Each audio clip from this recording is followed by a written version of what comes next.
டேய் என்னடா அரண்மனை 4 பட்டிருக்காங்க 3D தியேட்டருக்கு போலான்னு பார்த்தா ஃபிளாட்டுக்கு கூப்பிட்டு வந்திருக்கடா. எனக்கு ஒரு பேய் மந்திரியா ஆகி நடு காட்டுல 12 மணிக்கு நடு ராத்திரியில பூஜை போடணும்னு ஆசையா இருக்கும்டா. அத நீ எனக்கு வந்து காமிச்சு சத்தம் போடுது பாஸ். பேய் ஒரு பாஸ் என்னது பேயா? ஆமா பாஸ், உங்களுக்கு பேய் நான் காட்டுறேன் பாஸ். சும்மா பயப்படாம வாங்க பாஸ். பேய பட்ட கூப்பிட்டு போறாங்க. இதெல்லாம் என்னடா அழகா பாஸ்? சத்தம் போட பேய் பொறாண்டிட்டு பேசும் பாஸ்.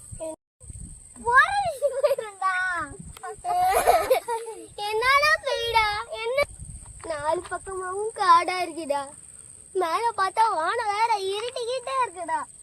இப்ப நம்ம இன்னைக்கு இங்க தாண்டா